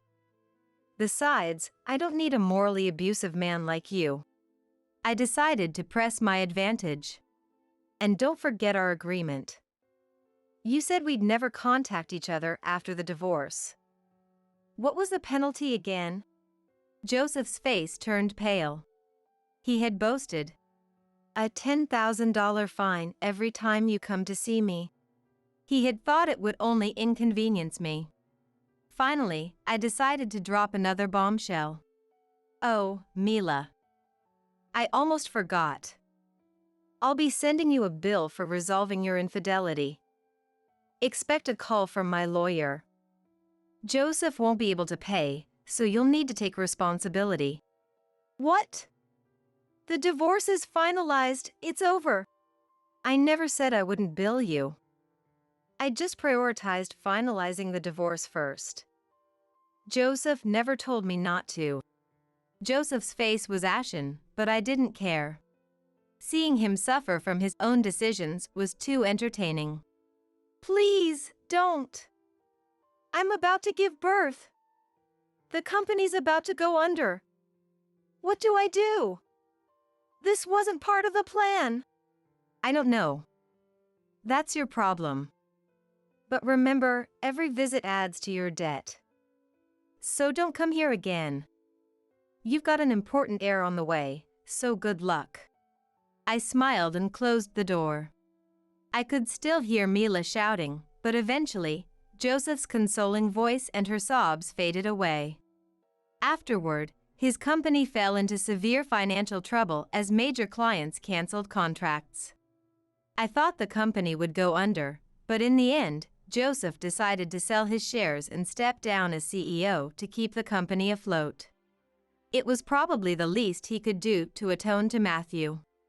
William became the new CEO and renegotiated the contract with Benjamin's company. Former factory workers who had quit were rehired, and the factory regained its vibrancy. With William at the helm, even clients who had left started coming back. Joseph and Mila divorced shortly after. Joseph's constant verbal abuse and moral harassment must have driven her away. William told me that she left the house before giving birth. Mila's parents paid the settlement I demanded, and I received an apology letter from them. They seemed like good parents, so I hoped they'd take good care of the unborn child. Joseph, left alone, sold his parents' home and moved to another town. He used Matthew's inheritance to pay my alimony, but with the settlement for moral harassment against Mila and child support payments, he might be penniless now. I don't know, and I don't want to know, but the regular child support payments suggest he's alive and working somewhere. It's pathetic that even though his long-desired son was born, he turned out to be such a disappointment. About a year after the divorce, William approached me. Would you consider returning to the company? Matthew's dream-filled factory needs you, Victoria. I decided to return as a clerk to the company that upheld Matthew's values. The employees welcomed me warmly, and I couldn't hold back my tears. Matthew always talked about the potential the factory held. We started new initiatives, like developing original products and catering to individual customer requests. The factory regained the lively atmosphere it had when Matthew was alive. I joined the factory workers in brainstorming ideas and participated in new project planning. Mom, I made cookies with Grandma. 6-year-old Grace handed me the homemade treats when I returned from work. Thank you. They're delicious. I was truly glad I could protect Grace's smile. I am determined to continue this happy life with her. Timothy and my mother-in-law Diana, both smirking, pulled out a piece of paper. It said insane things like the house would be left to Timothy and that no one would complain later, and had Mom's signature on it. They must have tricked her into signing it. This is completely invalid. This is outright fraud. No, I wrote it. Mom admitted it so easily. Before I knew it, we were kicked out of the house, along with a filled-out divorce application. Timothy was looking at me expectantly. Does he really think I'm going to beg him? No way I'm looking back. Just you wait and see. Next to me, gritting my teeth, Mom said, "You're happy now, aren't you?" My name is Samantha. I'm 53, a part-time worker and a housewife. Lately, my biggest worry has been my terrible hand eczema. Timothy is an office worker. We live with my parents in my childhood home. We don't have kids. I have a more serious concern than my hand eczema. Mom might have dementia. I say might because she hasn't been officially diagnosed by a medical professional, but I'm almost certain. Her memory and judgment have weakened. She forgets things easily, even forgetting that she forgot them. Sometimes, she becomes like a different person and does unpredictable things. Some days it happens frequently, while other days are normal. She used to work hard and be very attentive. It seems it gradually worsened ever since she hurt her knee and started staying at home longer. Her knee is better now, but I'm worried, so I don't want her going out alone. Dad and I take turns looking after Mom. When I'm working my part-time job, Dad is at home, so he can handle anything that comes up. I worry about her condition getting worse and the fact that Timothy doesn't want to help at all. I need to figure out what to do. Then, Dad got seriously ill and had to be hospitalized for a long time. I couldn't leave Mom alone, but I also couldn't keep taking time off work. When I consulted Timothy, he said, "Aren't you worrying too much?" He sounded like it was someone else's problem. She might leave the stove on or get lost. You're exaggerating. What if something happens? There's no end if you keep thinking like that. Timothy seemed clearly annoyed. Even though they're my parents, he's been living with Mom for years, shouldn't he be more considerate? The reason we live together is because Timothy's income is too low for us to afford our own place. Even animals show gratitude, but this man seems to have no concept of it at all. Why don't you quit your job and take care of her? It's not that easy. I've been at my part-time job for years and don't want to quit. I have a decent income. Can you really support us if I quit? I wanted to ask. If we use caregiving services and you help out a little, we can continue our lives as they are. What? Me? Just occasionally. She's your mom. Yes, but I have nothing to do with this. Handle it yourself. How could you say that? Is her condition really bad enough to need caregiving services? We're going to see a doctor to find out. You're always complaining about your hands and how standing all day at your salon job is hard. Just quit already. Timothy clicked his tongue and walked away quickly. What's his problem? That's so cruel. Sure, my hands are bad, but I never said I wanted to quit. Him bad-mouthing my job made me really mad. I should have known this day would come. I have nothing to do with this. That's impossible. We're family. If your mother was in the same situation, would you want me to ignore her? God, I'm so angry. But it can't be helped. I'm the one with the flexibility since I work part-time. Also, although I think it's still a ways off, if it comes to helping with changing clothes or bathing, Mom would hate it. At this age, if I quit being a hairdresser, I won't be able to return to the field. Trends and products change rapidly, and I wouldn't be able to keep up. I even have regular clients. No, there are plenty of hairdressers, but I'm the only one who can take care of Mom. Moping won't help anything.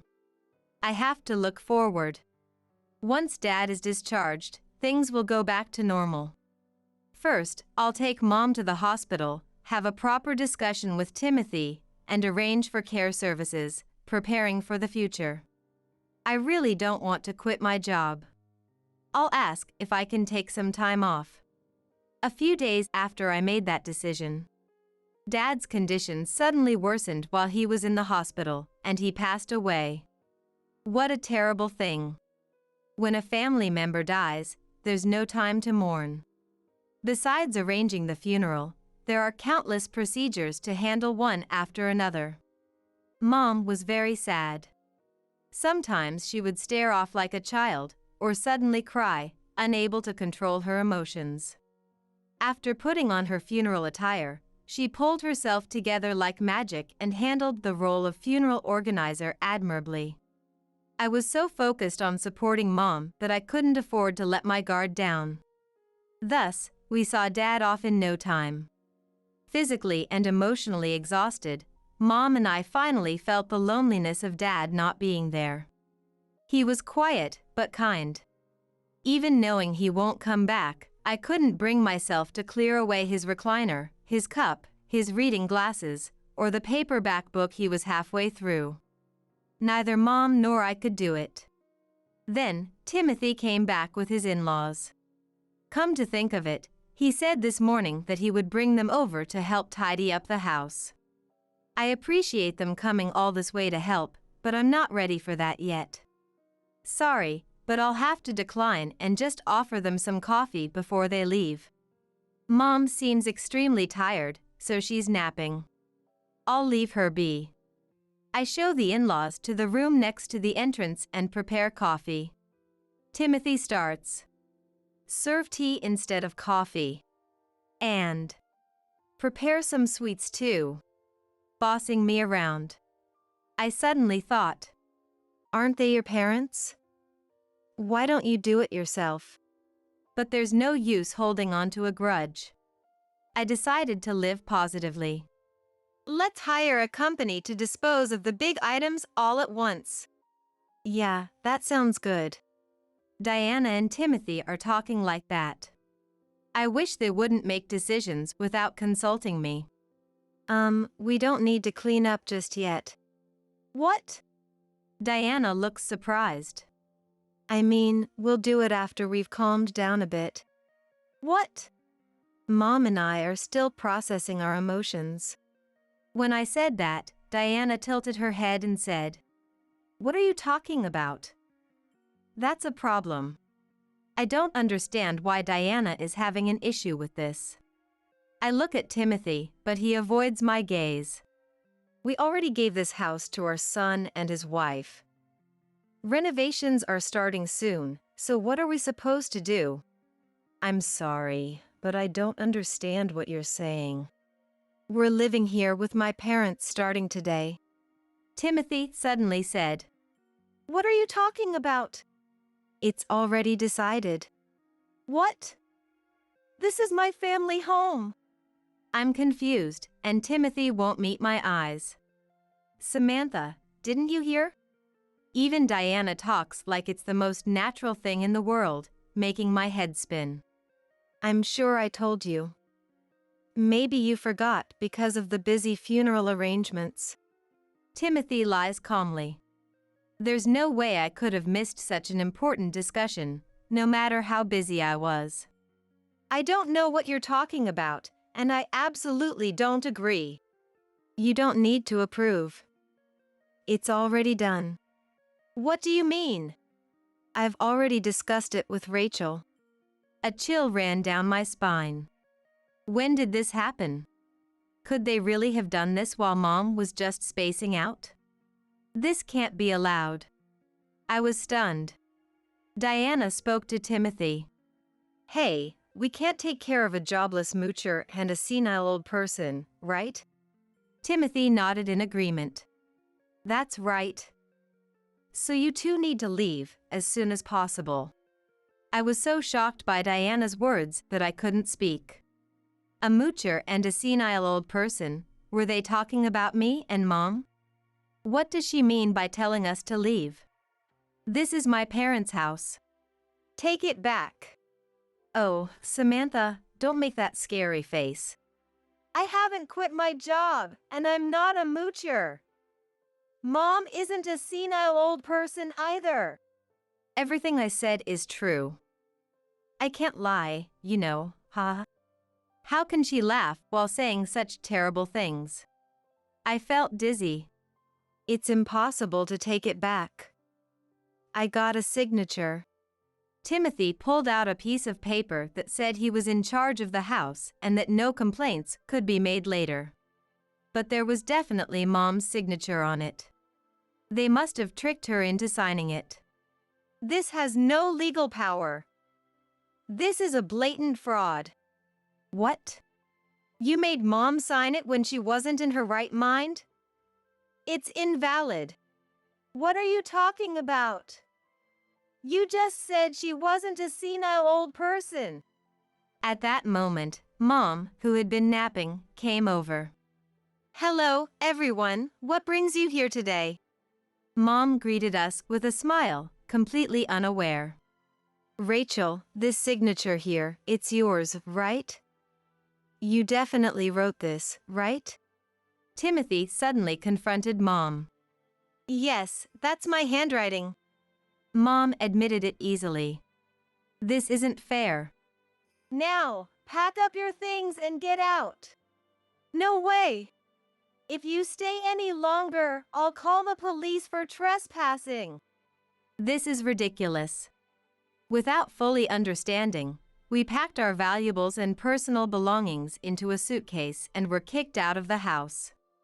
With a sneer, Timothy handed me a completed divorce application. File this. He looked at me with an expectant grin. Did he think I'd beg? I clenched my teeth, avoiding eye contact. As we stepped out of the house, I wanted to take something of Dad's, just one thing, so I grabbed the pair of leather shoes by the door. I remembered how Dad used to take great care of them. Men's shoes wouldn't be of much use, but having a keepsake was better than nothing. Mom and I got into the car and drove aimlessly. Anger towards Timothy and the in-laws, a sense of loss, and anxiety. We were overwhelmed with despair, wondering what we would do next. I couldn't stay positive. Tears welled up in my eyes. Then, Mom, who had been silent, murmured, We're free now. Dad had died, and we had been kicked out of our home, yet Mom said the opposite of how I felt. Was she losing it? I felt a mix of anger and confusion, but before I could say anything, Mom started talking. We're lighter now. The unnecessary things have left us on their own. You don't have any regrets, do you? I do have regrets about the house, I said sulkily, and Mom laughed. That old, big house falling apart. What did they see in it? It's such a burden to maintain, but now it's their problem. We're lucky. Her positivity was too much. I wanted Dad to live much longer. What are you saying? It's better this way. I wouldn't want Dad to be sad. You just bought the furniture and appliances you liked, Mom. Don't you regret losing them? Getting new ones will be fun. Doesn't it make you mad when people call you a senile old person? Everyone goes through it. What do you mean?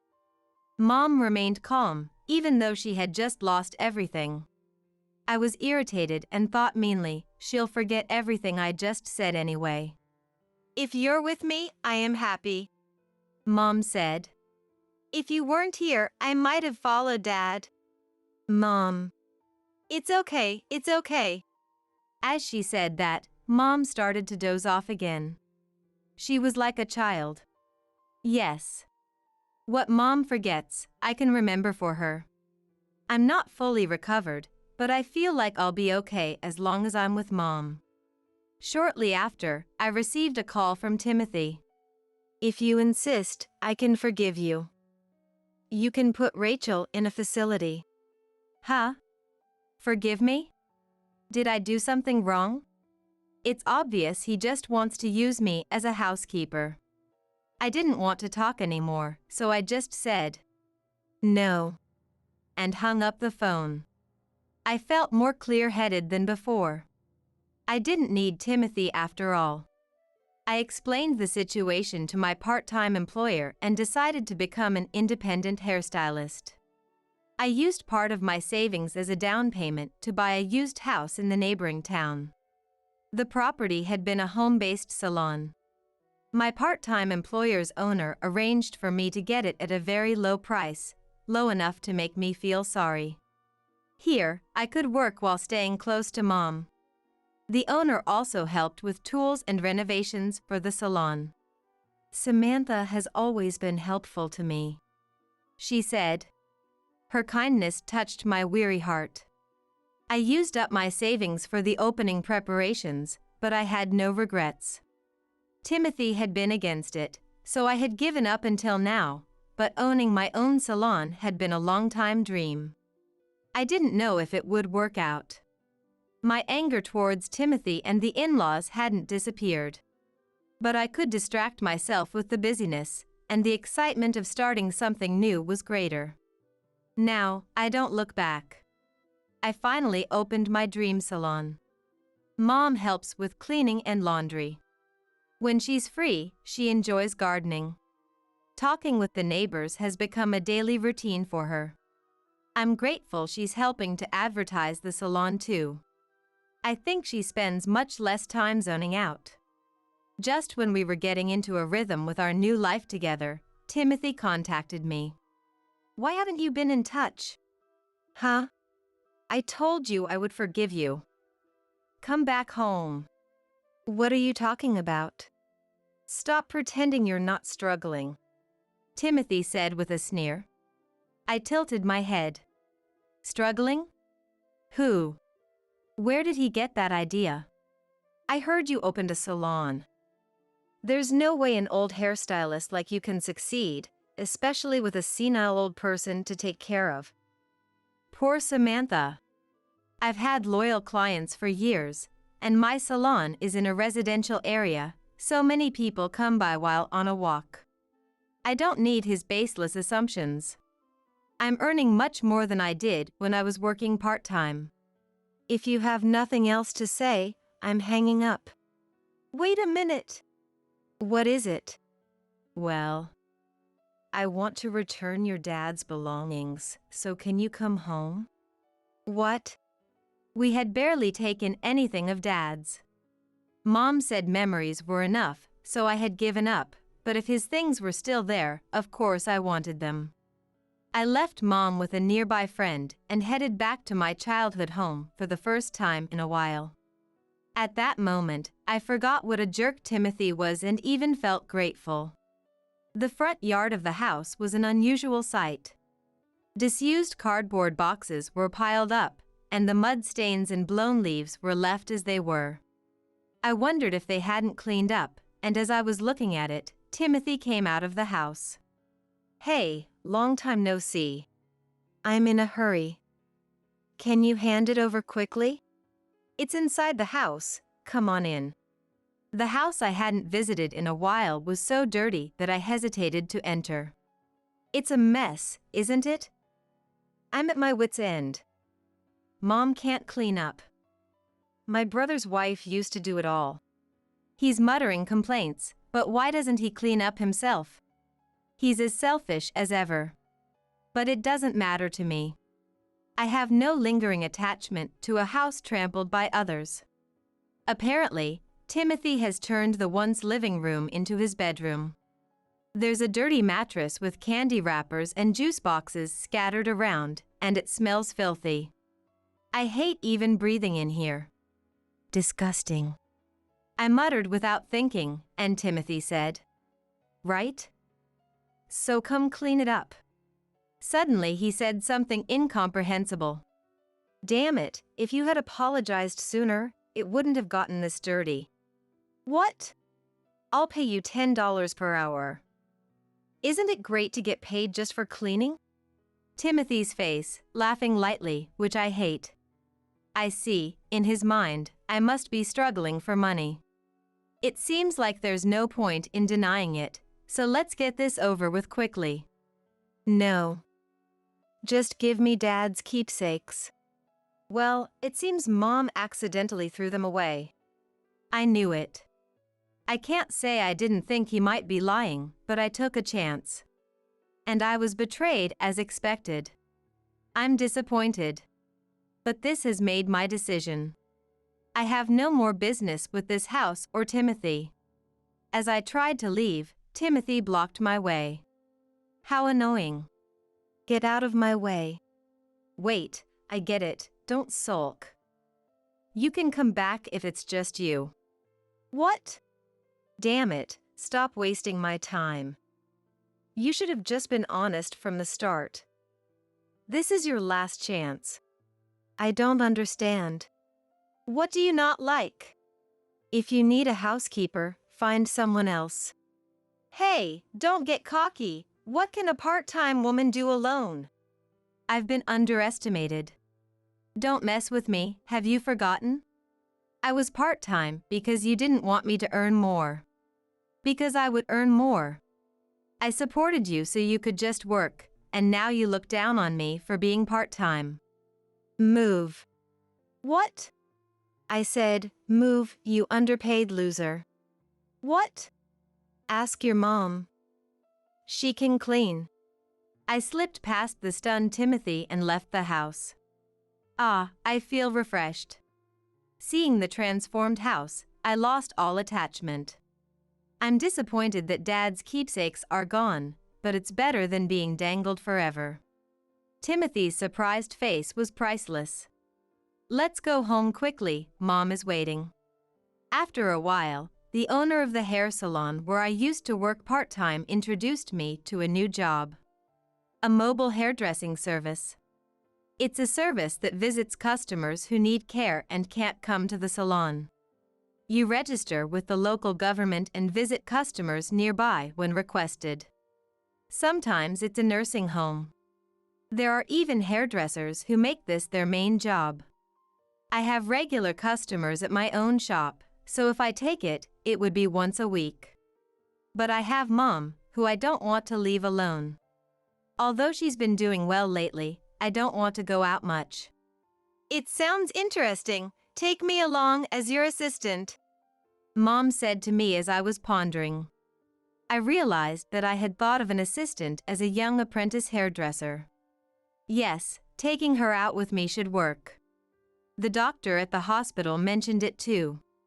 Being socially active and living joyfully is the best prevention for dementia. Instead of worrying all the time, let's just try it. I decided to take on a few jobs a week. While I'm working at a client's place, Mom helps with tidying up or keeps the clients company. She's an excellent assistant. She moves around efficiently and notices things, just like she used to. She's no longer in a daze. One day, Timothy showed up at the shop. What are you doing here? It's expected that people can find your location if you run a business, but coming here just to harass me? How long do you plan to be a nuisance? I shielded Mom behind me and gripped my smartphone, ready to dial 911. I'd like to get a shampoo and cut. Don't mess with me. What do you want? The real estate agent sent a notice of eviction. What? You're the one who sold the land and house, right? I have no idea what he's talking about. What are you talking about? They thought it was an abandoned junk house, and a cleanup crew showed up. Don't mess with me. Oh, it was Mom. Mom sold the family home. Didn't she mention something about transferring the deed? No, that's not right. Mom only signed that scam-like document. Did she think that homemade paper settled everything? I knew she couldn't handle things, but this is beyond. I'm too shocked to speak. Give it back. It's my house. I don't know what you're talking about. Are you planning to make my aging parents homeless? You're the one who took my mom's house. What are you talking about? Fine. Then I'll just take this house. A private salon with a housekeeper, perfect. Timothy opens the door to the part of the house connected to the shop. Don't just walk in. Just as I was about to call. What? Timothy, who had been breathing heavily, suddenly quiets down. What's this? Pointing at Dad's leather shoes placed by the entrance. You already have a new man? Timothy says with a trembling voice. I had a sudden urge to polish them this morning and took them out of the box. Doesn't he realize they're Dad's? Of course not. Timothy didn't even notice when I cut my hair by nearly 8 inches. There's no way he'd remember someone else's shoes. You're cheating on me. While I'm still around. What? We're long divorced. Who is he? I won't forgive him. Timothy's face turns red with anger. Won't forgive? Who do you think you are? I smirked inwardly. This self-centered man deserves a little scare, right? Are you ready for it? What? Are you prepared to face him? As you can see from the looks of those fancy shoes, if you're not fully ready, you might get hurt. I stared intently at Timothy's face. Sweat formed on his forehead, his eyes darting, unable to hide his unease. Timothy, who's all pride and no guts, couldn't possibly be ready. Why are you silent? Should I call him then? What? Call who? Is he here? Darling, come here for a moment. Sorry to bother you. Timothy dashed out like the wind. Mom covers her mouth with both hands, trying to stifle her laughter. Haha, did you see how fast he ran away? I feel relieved and my body relaxes. Mom can't stop laughing. Haha, hey, who did you call? You're quite the actor. I can't help but laugh along. Timothy will never come back here again. Thank you, Dad, for your help. Selling the house was, of course, something Mom had arranged. There's no way I would let him change the ownership. You knew everything? Of course. Just signing a name on that paper doesn't mean anything. I planned to do this from the beginning, but I was keeping it on hold because I thought I might not be able to complete the paperwork when I'm forgetful. Mom says this calmly. I was surprised, wondering if she was aware of her own forgetfulness. Recently, my mind feels so clear. Like the fog has lifted. So, I must be getting better. Maybe I forget things, but that's always been the case. But to let go of the cherished family home so easily. Oh, it was Dad who suggested selling the house. He thought that once you two moved out, we'd sell it and move into a more convenient apartment near the bus terminal. Really? Life doesn't go as planned, does it? Don't you agree? Indeed. Now that I think about it, Mom's dementia symptoms started when she became more housebound. She's always been an active person, so being involved with people, keeping her mind and body engaged, suits her better. We need her to stay healthy for a long time. I need to earn a little pocket money as an assistant. She says things like that, so she should be okay for a while. By the way, Timothy and his in-laws tried to return to their old home but were rejected by his brother and sister-in-law. Dirty Diana, who can't clean and has a nasty personality, and the unkempt and arrogant Timothy are certainly not welcome. Incidentally, that house has already been transferred to Timothy's brother's name, so they can't do anything about it. Timothy and his in-laws started blaming each other, and their relationship has soured. Timothy was told, "It's your fault we have nowhere to live, take responsibility." He ended up taking out a risky loan to buy a second-hand house, which I think is reckless given what I know about his savings and income. They'll have to live frugally to make repayments. Their new place quickly turned into a garbage house. Shortly after moving, they piled trash bags on the road in front of their house, angering the stern neighborhood leader, and their neighbors are disgusted. Please, keep your place clean. Frankly, it's none of my business, but I wish they wouldn't trouble others. You know what? The in-laws are still healthy, so they should work to help their low-paid son. If they don't want to get scolded, they should clean up. It might even help prevent dementia.